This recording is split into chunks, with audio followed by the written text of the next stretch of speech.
So, coming up now, we have Kevin Prone, our Chief Security Officer, who's about to come to the stage. We'll be picking up on some of the themes that Jeremy was talking about there, particularly around security and cyber, looking at what the threat of those things are, what the impact also of having a breach in some of those areas does to organisations, and also how we can start to mitigate that. So, before Kevin comes up, I believe, pressing the button. I'm looking around. We interrupt this program. This is a national emergency. Important instructions will follow.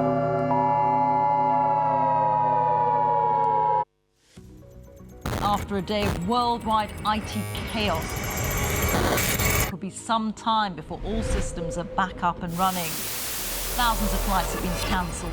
Banking and healthcare has been affected, including the NHS.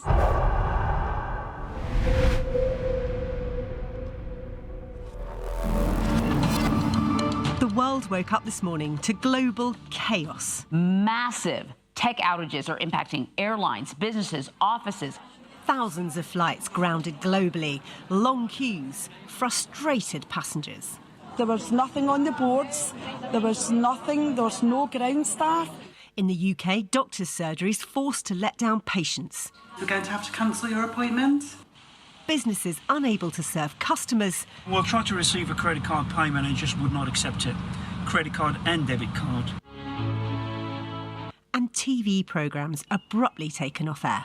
The cause? At CrowdStrike, we monitor trillions of cyber events. A single update from this US antivirus company. You may have never heard of the cybersecurity firm CrowdStrike before, but it has nearly 24,000 customers around the world, many of them huge organisations like airlines and banks. We stop a lot of bad things from happening. We're deeply sorry for the impact that we've caused to customers, to travelers, to anyone affected by this, including our company.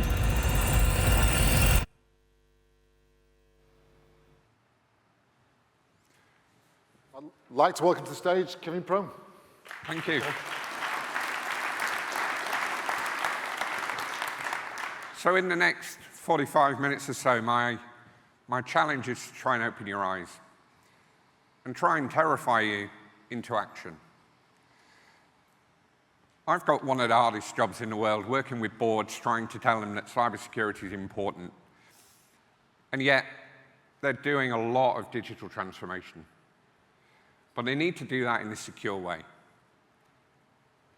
So if we start looking at the CrowdStrike issue, what was the issue, really?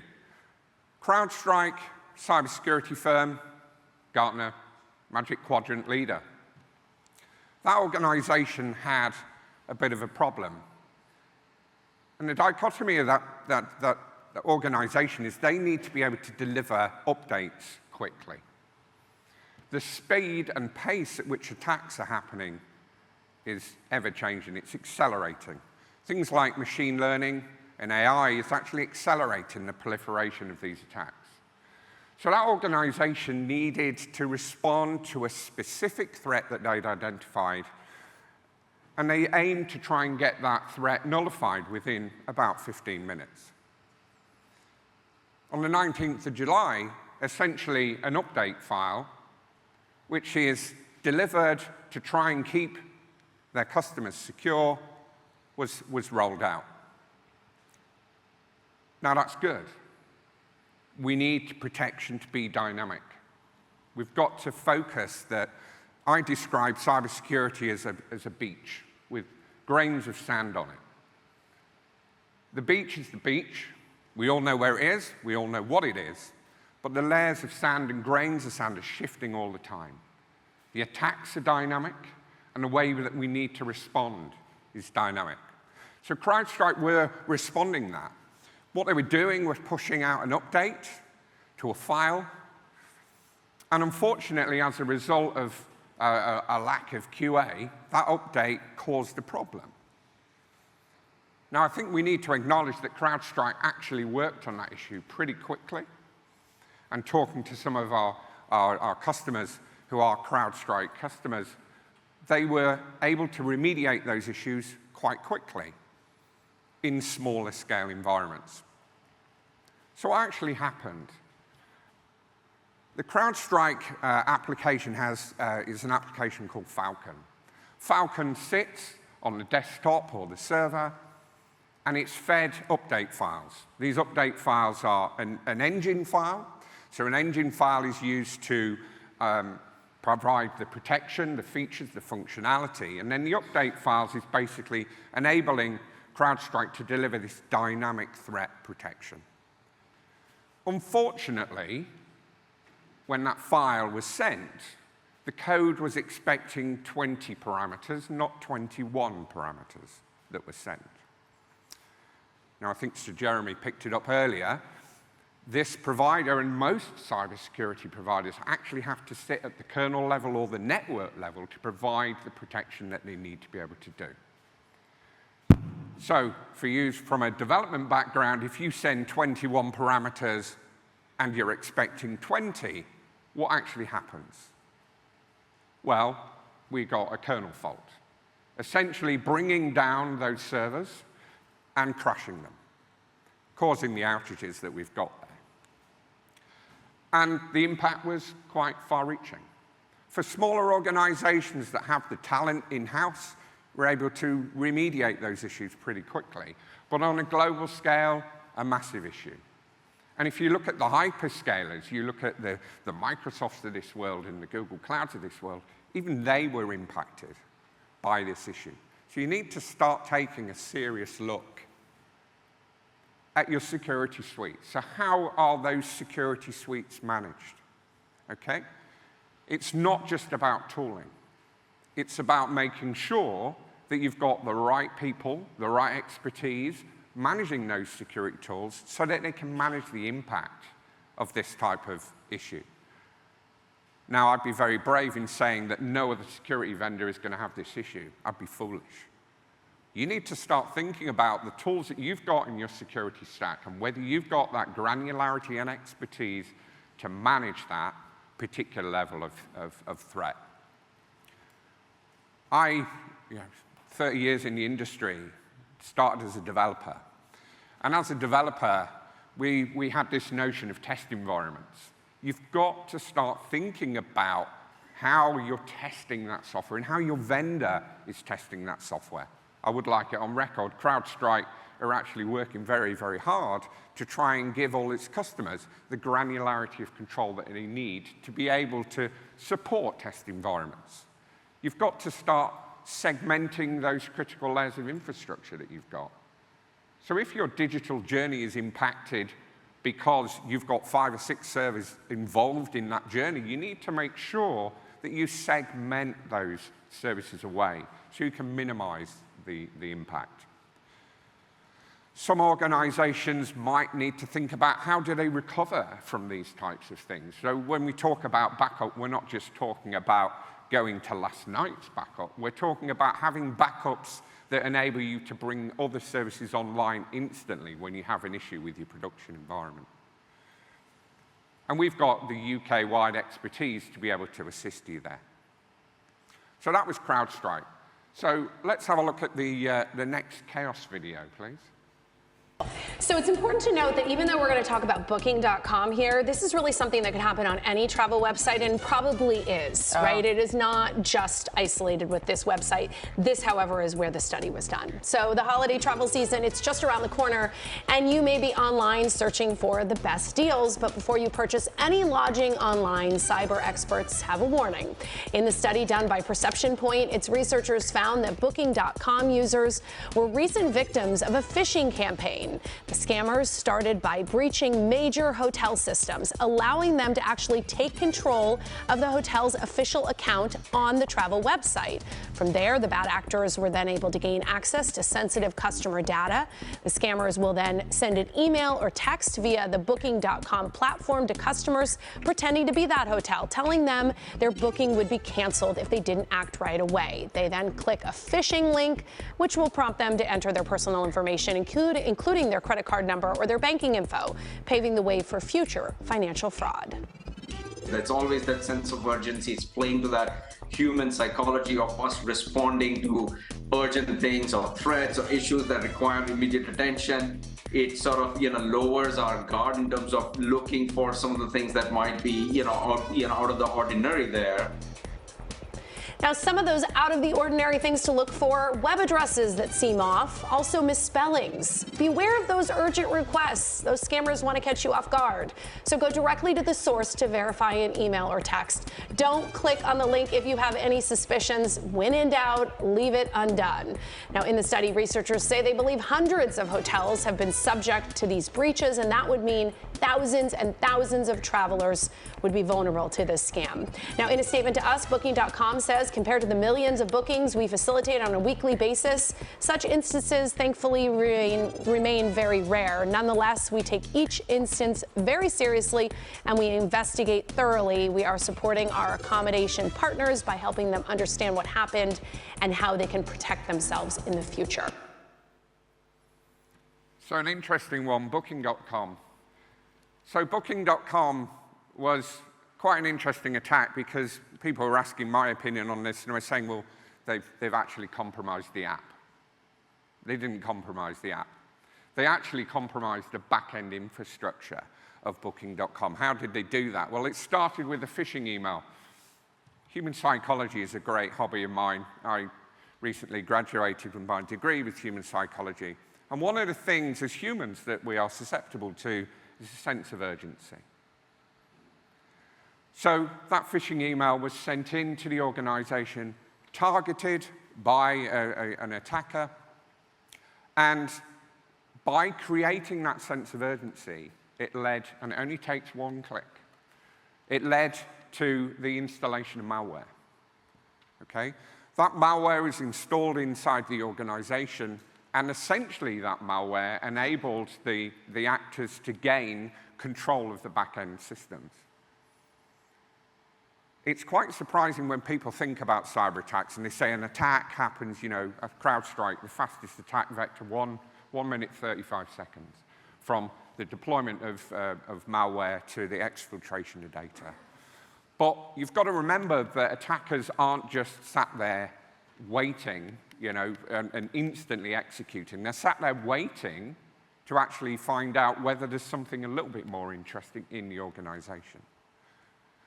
Once they're inside those systems, they got control of those servers, they got control of the booking servers, and then they were able to impersonate Booking.com. So that's why lots of people were getting emails about their booking and actually having to repay for the booking that you'd already paid for. And that's how, as consumers, we were actually scammed by that particular attack. So it's quite interesting to understand attackers will sit and wait. They will leverage, and then they will cause massive disruption. So you've got to train your users. Remember, from a human psychology point of view, there's 187 different learning activities, or 187 different behaviors that, as humans, lead to cyber attacks. We've mapped them, we understand them, and our cyber awareness and training partner actually helps change human behavior and reduce risk. Email security. If you've got the right email security set in place, you should never have been able to impersonate those people in the first place and make that email clickable. You've got to segment your infrastructure into critical layers. So I talk about blast zones. You've got to make sure that when somebody lands on your network, you minimize the blast zone, minimizing the impact, and contain access to those people that only need to have access. And you've got to keep an eye on what's going on 24/7. If Booking.com were actually monitoring their environment earlier, they would have actually identified this attack really quickly. Now, in hindsight, that's easy to say. So let's move on to the next chaos video, please. Microsoft Azure powers countless businesses and much of the world's digital infrastructure, providing essential cloud services to millions. But in July 2024, the service was hit by a powerful distributed denial of service or DDoS attack. A DDoS attack bombards a network with massive amounts of traffic, overwhelming its ability to function. In this case, Microsoft Azure was the target. As the attack intensified, Azure services were disrupted, causing outages for businesses and users worldwide. So anybody pretty much worldwide trying to use a Windows VM on Azure, a new one, not one that was already in existence. But if you were like setting one up or deleting one or managing one, you were affected by this. Microsoft's security teams deployed countermeasures, but an error amplified rather than mitigated the early impact. And the attack highlighted the growing threat of DDoS assaults on critical infrastructure. The attack caused significant disruptions, impacting businesses and users globally. It was a stark reminder of the vulnerabilities in our digital world, and as our reliance on cloud services grows, so the need for highly robust security.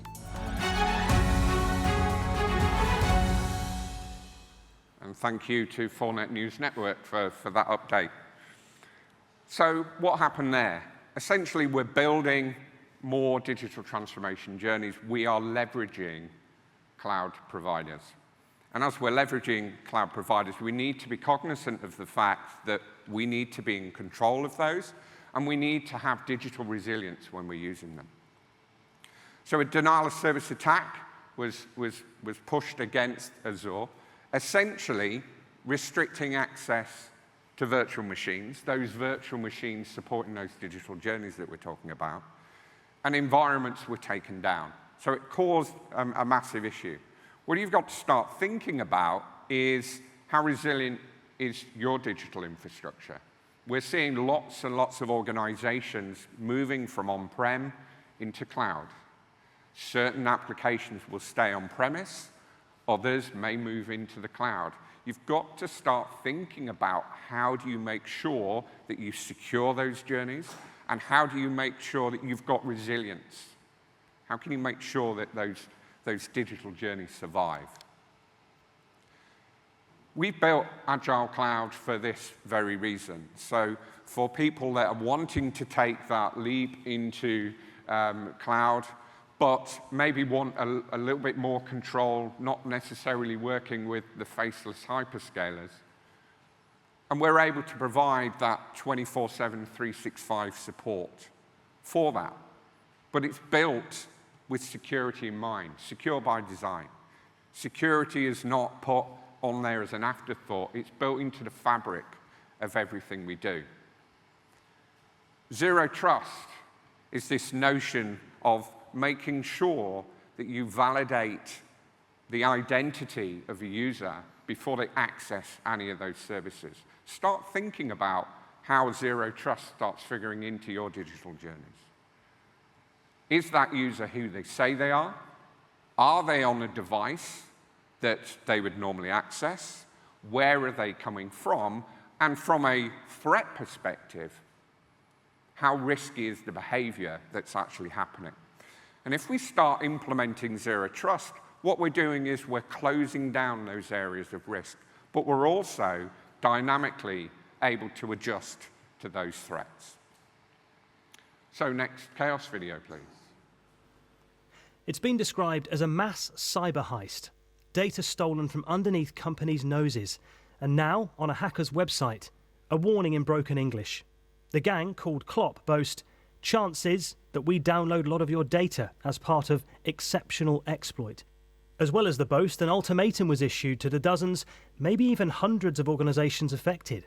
Get in touch with us to discuss a ransom payment, or we'll publish your data online. The BBC, Boots, Aer Lingus and British Airways are just some of the organisations we know about.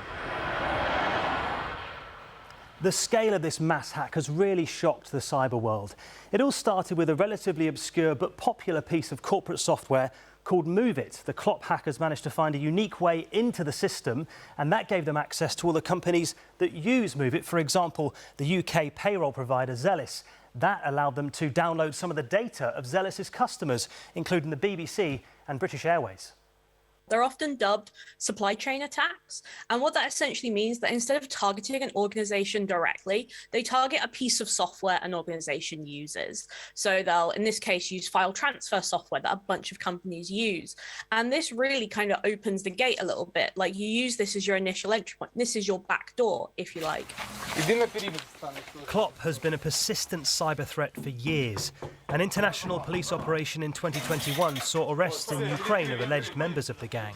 But with the leaders of the crew thought to be based in Russia, Klopp has continued to make millions extorting organisations around the world.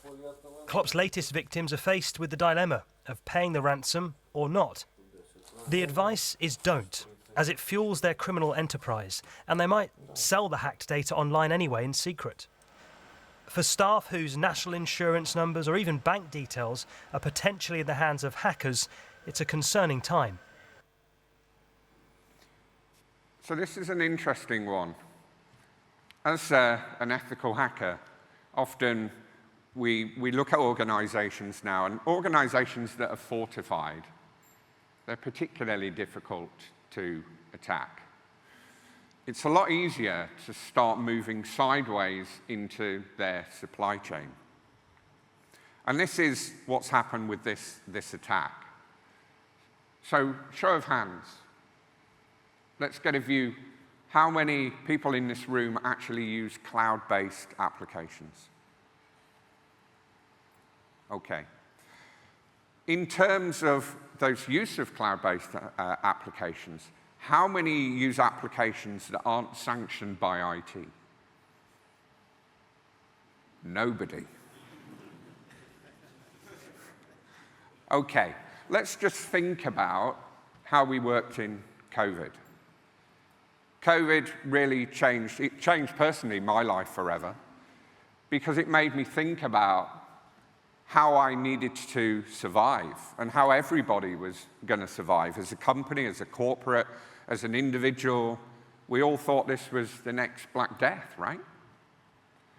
So there were a number of things going on in our minds. Show of hands again. How many people thought that their organizations was prepared for this shift? I don't think anybody could have seen this.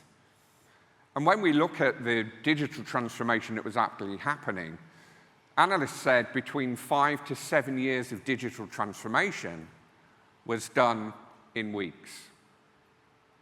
Was it done securely?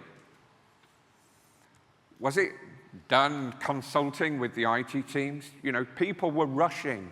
All the security vendors loved it because we need bigger firewalls, okay? We need more VPN accounts. We need more endpoint security. The vendors were really lapping up, but enabling people to work in a more secure manner. But unfortunately, people didn't think about the implication of putting that data in those cloud systems. So move it. File transfer. Hands up if your IT department block large file attachments for security reasons. Yes, we do it. So what do we do as humans? Well, we're connected to the internet, right? So we'll just move that data into a file transfer application. Move it. So that data was essentially moved into a cloud ecosystem. As a result of that, sensitive data ended up in those ecosystems. Because remember, the drive in COVID was to just make it work. Has anybody really returned to the non-COVID world? Are we all back in the office now and we're all in our castle and our fort and we've got our crocodiles in our moats and we're not looking at cloud anymore? No, I think we've changed forever, haven't we? But unfortunately, attackers actually leveraged that supply chain. So what they did is they actually went into the back-end system and they compromised the Move It application. Now, should your critical personally identifiable information be in Move It? Should payroll data be in Move It? I think when you talk to the ICO, the answer is probably no. Okay? And because of the embarrassment that was caused, the attackers knew that people were going to try and keep this out of the news. Okay? So you've got to start thinking about your supply chain. I work with a large manufacturer of Fuji seals, one of our largest security operations customers. And they're governed by new European legislation that is driving the adoption of cybersecurity at a massive rate. Okay? In the UK, we struggle to get people to sit up and listen. I haven't been attacked, therefore I'm not going to be attacked. When we're working with boards, how do we actually persuade them that they need to take action? Well, in Europe, I think they're leading the way because you're going to jail. Okay? You're going to get a huge fine for negligence. And you will never operate as a director of an organization again. Now, this legislation is going through at the moment, and interestingly, we're working with Fujifilm to support that transformation. And when you're in that particular vector, you've got to start to think about, well, how do we manage the risk of this? How do we get visibility of what's going on? How do we protect against those emerging threats? And that's how we're actually helping that organization. So from a supply chain point of view, what ecosystems are you using? When you're securing an environment, is it easy to understand what you're protecting and where it is? How big is your footprint? What we call the attack surface. If you're moving to the cloud, it's getting bigger. You're only as good as your weakest link. So you've got to prioritize where your crown jewels are, haven't you? You've got to make sure that you've got protection around those crown jewels. And more importantly, you've got to get visibility of shadow IT. So some of the technologies that we actually deliver as a service gives you that visibility. When security professionals, the Department of No, shut the door, okay, people will find other ways of doing it. So we have to have that balance. You've got to make sure you've got the security controls as well. So if data is actually moving into these non-sanctioned apps, in this case, MoveIt, how do you identify that? And how do you actually prevent that? And I think one of the things that is overlooked from a cybersecurity perspective is, how do we keep it human? If you do something wrong and you know you're going to get a slap, you don't tell somebody you've done it wrong, do you? What you've got to do is you've got to develop this culture of cybersecurity awareness, combined responsibility, and you've got to allow people to fail. But you've got to make sure that the technology catches them. And you've got to stay ahead of those emerging threats, because when we think we've got one vector covered, actors will leverage another. Can we have the next chaos video? Is Amazon Web Services vulnerable, which is the biggest player in the cloud market?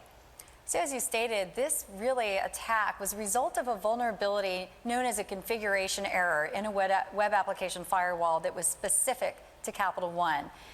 But what it does show is these configuration errors are actually really very commonplace. They're commonplace in on-prem data centers and in cloud. And in this case, you had someone with a pretty good level of sophistication who was leveraging that vulnerability. Right, someone who used to work at Amazon Web Services. And so you wonder, should Amazon be training its customers better if they're going to use their cloud?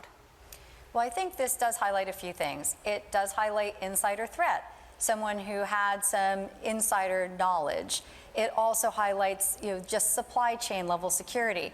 But at the end of the day, it also says when you have something at this scale, why not use some artificial intelligence or something that could have spotted this? Because actually, what was done was pretty blatant. It was 30 gigabytes of data moving to unusual storage locations, right? So there were a lot of ways that something like an AI system could have detected this, but also prevented it from becoming an issue. So this is an interesting one in the Capital One attack. It's quite well documented, this one. So attackers actually leveraged a configuration error in a firewall in AWS, Amazon Web Services. Ironically, when we run our security assessments, 100% of the time we find configuration errors everywhere in the layers of security. You've got to start thinking about, the threats are dynamic, but your protection needs to be dynamic as well. And you need to continually tune and optimize it.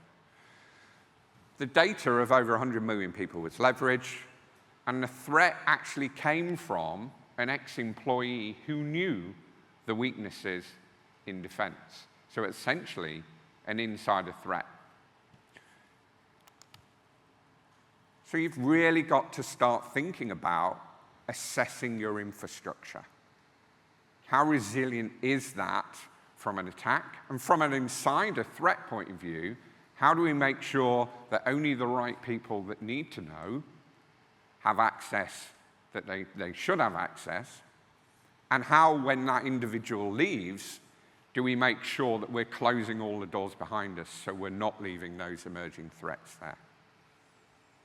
Darktrace CEO was there talking about AI. Okay, so getting visibility at a network level using artificial intelligence and human intelligence is really important. You've got to be able to identify, hang on a second, 100 million data records moving out to a source, a destination that it's never gone to before. Are you able to get your networks to identify that anonymous activity? Maybe not. You've got to make sure that you can detect these things early. I'm not going to get nerdy and talk about kill chains, okay? The important thing is you need visibility. I'd argue that most people in this room are relatively blind to the threats that they're being hit with every day until it hits your endpoint. And once it hits your endpoint, that's your last line of defense.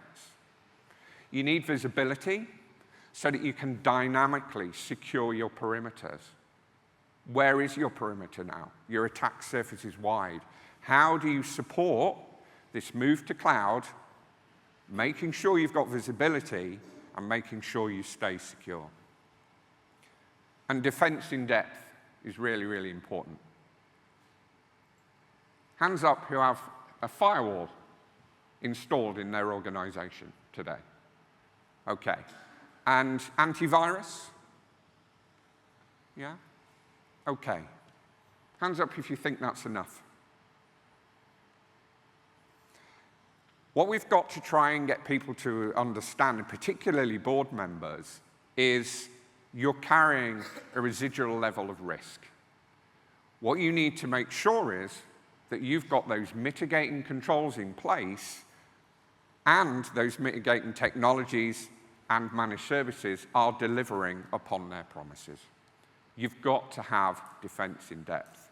And how much money should you spend on cybersecurity? Enough that is proportional to the risk that you are carrying. If you're going to lose a hell of a lot of money as a result, you need to invest a proportion of that, much like you'd reinvest it into the company, invest that in security. Because when it comes to selling that organization, you're going to be more digitally resilient and more appealing to your buyers. Next chaos slide, please. In February 2020, residents in this northeast of England seaside town were hit not by a storm, but by a cyber attack.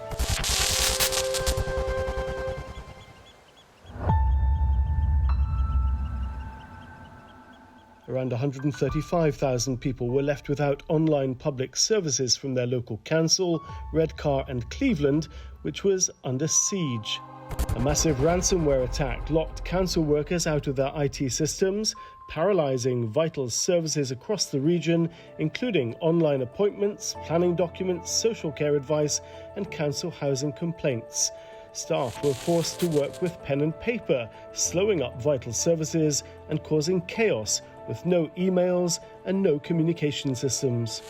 My name is John Bullman. I'm the IT manager at Redcar and Cleveland Council. If you come to work tomorrow morning, you've got a compromised domain, your backups have been encrypted, and all of your line of business data and systems have been taken offline, and your file server's been encrypted. How do you recover service? I think those are the things you need to take away and consider. That was the reality of what we faced, and there's nothing to say that it couldn't be you. Okay, this attack's quite close to my heart. I was one of the first responders that was activated as part of this cyber attack. So I think it's been cited as the UK's largest public sector attack. In my opinion, it certainly won't be the last. But it was a very interesting one, as I was called on a Saturday afternoon, just about to put my gravy on my dinner, and told that I was going over to Redcar in Cleveland. When I turned up into the computer room, there was silence. Individuals were sat on the floor, tired, absolutely knackered. They didn't really have a cyber incident plan. The normal authorities were on the call, telling them that the attack was over and they were good to power up their network.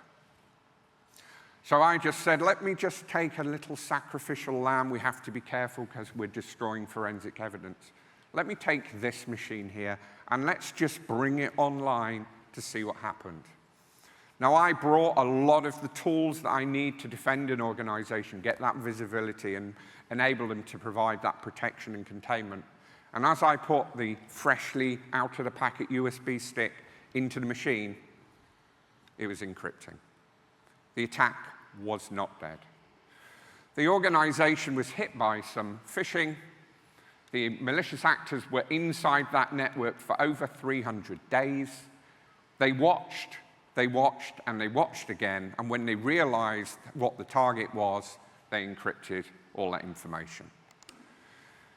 That organization was really crippled, and we were engaged to bring them back online, and it was over 220 days of restoration activity as a result of that. Ironically, the cost of protecting that organization was about £250,000.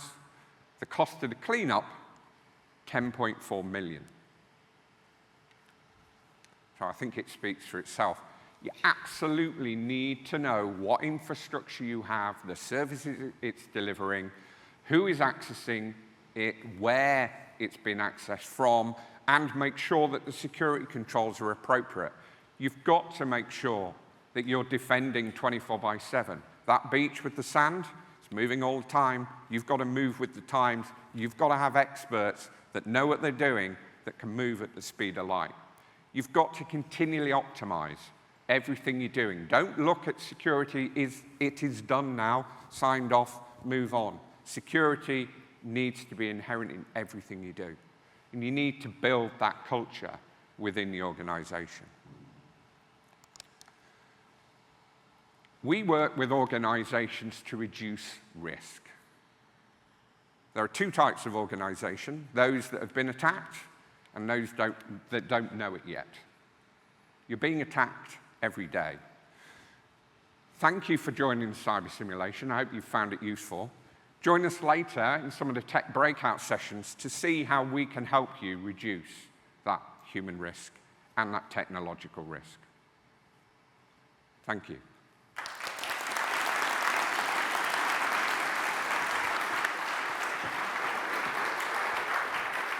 Superb. Thank you very much, Kevin. That was really insightful, if slightly scary.